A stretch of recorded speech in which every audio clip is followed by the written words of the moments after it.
That evening carried a softness that I can still remember, a kind of stillness where everything felt in place. My son sat across from me, fiddling with his homework, growing frustrated as numbers refused to line up the way he wanted them to. I leaned forward, smiled gently, and said, "Take it easy, son." The words carried more than advice. They were my way of anchoring him, reminding him that nothing in life should be rushed, that patience could carry us further than force. He looked up at me, his young eyes searching for comfort, and for a brief moment, I believed we were safe, surrounded by love, by trust, by something that couldn't break. My partner was in the kitchen, humming faintly as dinner warmed on the stove. The sound was ordinary, familiar, like every evening before it.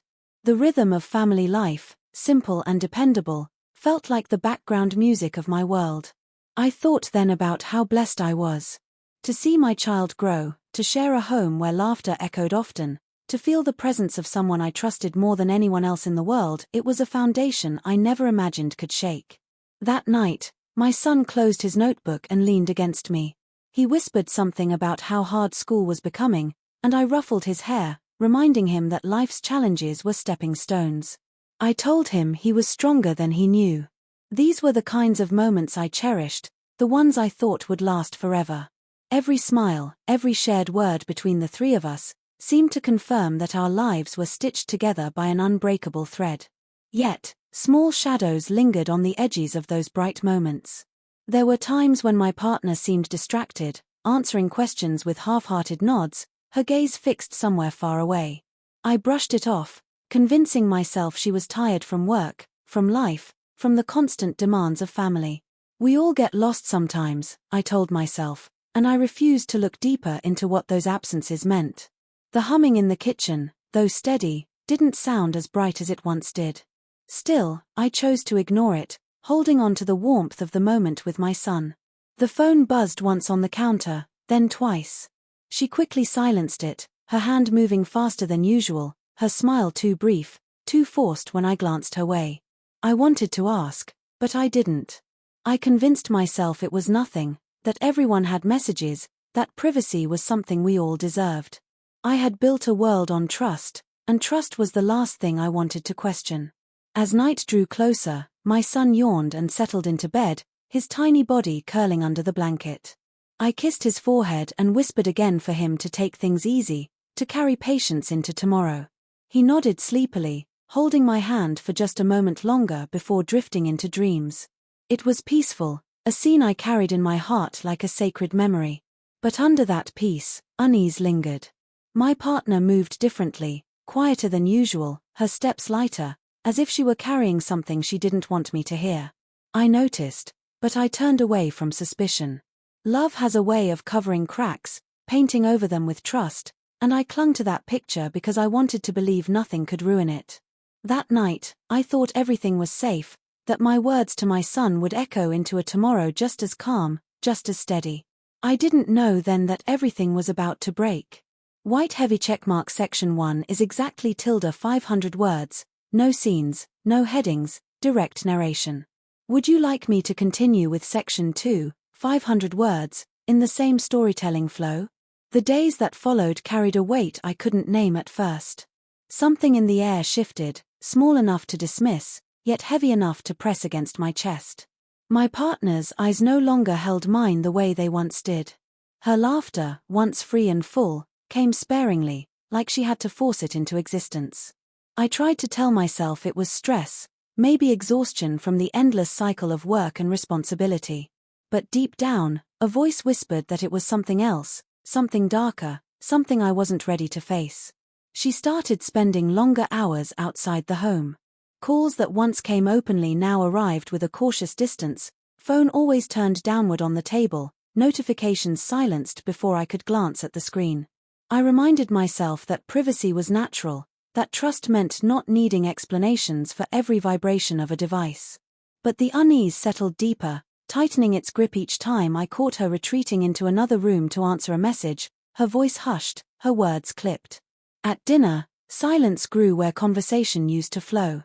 My son asked questions, trying to keep the table alive, but the responses came fragmented, as though her thoughts were elsewhere. I filled the gaps with my own voice, joking, asking about school, trying to make him laugh. Yet even he seemed to sense that something wasn't right. Children notice the things we think they don't. He looked at me sometimes with questioning eyes, and though I smiled back, I had no answers for him. Nights became harder.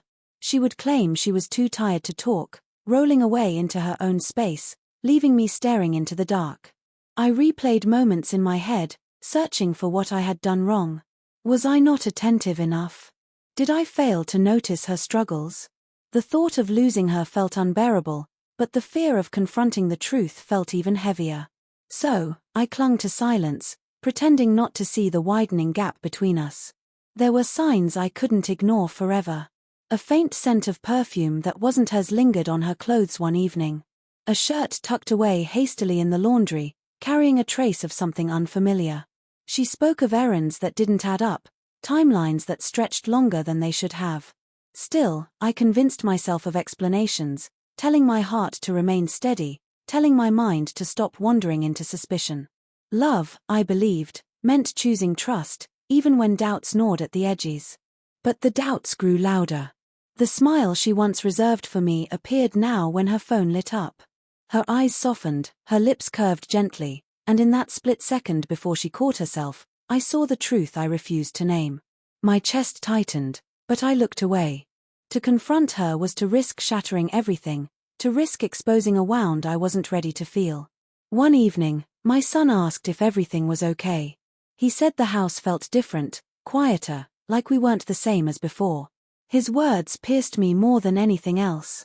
I told him not to worry, that families go through ups and downs, that tomorrow would be better. But I knew, deep inside, that tomorrow was slipping further away. The pieces of my life were beginning to loosen, and I could feel the edges of betrayal brushing against me, waiting for the moment when it would no longer be hidden. White heavy checkmark section 2 completed, tilde 500 words. Do you want me to move on and write section 3, the night everything fell apart, in the same sharp, emotional style? That night remains etched in my memory with a sharpness that time refuses to dull.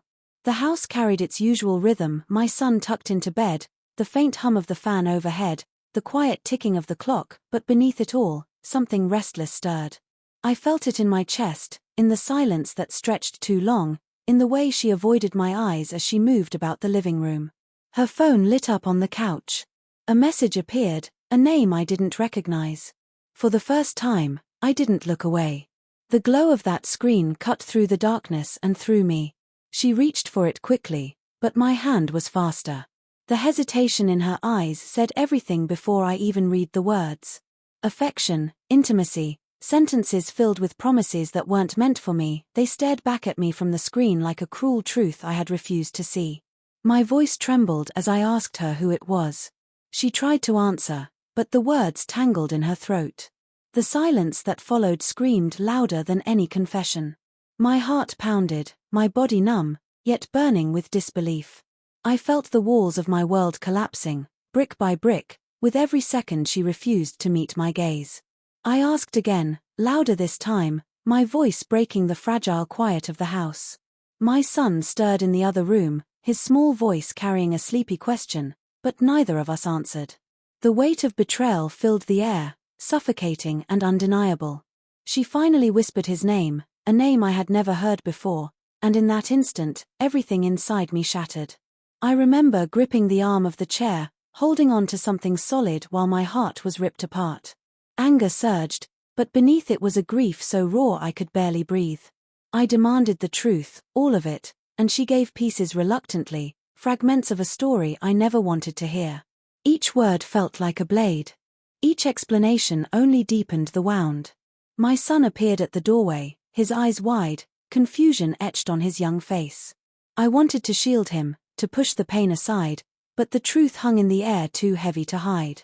He asked what was wrong, and I had no answer that could protect him from the storm unfolding before his eyes. The night stretched endlessly. Shouts turned to sobs, sobs to silence. She sat across from me, her face pale, her hands trembling, while I tried to understand how the woman I trusted with my life could carry someone else in her heart. The home we had built, the memories we cherished, the laughter we once shared, all of it lay in ruins at our feet. When the arguing stopped, There was only quiet, the kind that suffocates rather than soothes. I sat there long after she left the room, staring into the shadows, realizing that nothing would ever be the same again. Everything I thought I knew had collapsed in a single night, and the words I spoke to my son earlier echoed bitterly in my mind. "Take it easy, son," I had told him, but nothing about what followed could ever be easy. That night, everything truly fell apart. White heavy checkmark section 3 completed, 500 words. Would you like me to now write section 4, aftermath and reflection, to complete the full 2,000-word script? Morning light crept into the house, but it did nothing to soften the heaviness that lingered from the night before. The silence felt different now, no longer a pause between words but an emptiness where love used to live. I sat at the table, staring at the untouched cup of tea, wondering how a life carefully built over years could unravel in just a few hours. Every corner of the house seemed to echo with questions I couldn't answer. My son shuffled into the room, his face tired, his eyes still searching for clarity. He asked again if everything was okay, his voice quieter this time, almost afraid of the answer. I forced a smile that didn't belong to me and told him things would be fine, but he wasn't convinced. Children may not understand the full depth of betrayal, but they feel its weight. He felt it that morning, just as deeply as I did. She moved about the house in silence, avoiding my eyes, gathering her things with hands that trembled. I wanted to ask her why, to demand an explanation that could make sense of the wreckage, but deep inside I knew no answer could undo the truth. Infidelity doesn't just break trust, it breaks the sense of safety that a family rests on. It takes away the innocence from moments that once seemed ordinary and leaves them stained with doubt. I thought about the years we spent together, the promises we made, the sacrifices we shared. Were they all lies? Or did they mean something once, only to fade when temptation called her name? The questions twisted inside me, but I knew dwelling on them wouldn't change the reality. The person I trusted most had chosen someone else. The love I thought was unshakable was fragile after all, and I was left to pick up the pieces alone. The hardest part wasn't losing her, it was seeing my son's world crack alongside mine. He asked if she was leaving, if we would still be together, and I couldn't find the strength to give him certainty. I held him close, telling him that no matter what happened, I would always be there for him. That promise was the only thing I could make with absolute truth. In the days that followed, I realized how betrayal ripples far beyond two people. It spreads into the heart of a family, into the trust of a child, into the very foundation of a home. I learned that forgiveness isn't always possible, and trust once broken rarely returns the same. But I also learned something else, that survival is possible, even after devastation. I carry scars from that night, but I also carry resilience. Infidelity taught me that love cannot survive without honesty, that lies will always surface no matter how carefully hidden. If there is one truth I hold now, it's that betrayal destroys quickly, but healing takes time, patience, and courage.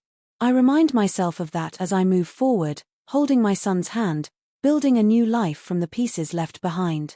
What fell apart that night can never be repaired, but from the ruins, I've chosen to stand, to protect what matters most, and to never again mistake silence for peace. White heavy checkmark section 4 completed, 500 words. The full script is now 2,000 words total across all 4 sections, polished, direct, and ready for narration in a faceless video. Do you want me to also create a short, punchy intro plus outro narration, around 80 to 100 words each, tailored for YouTube to hook and leave a lasting impact on viewers?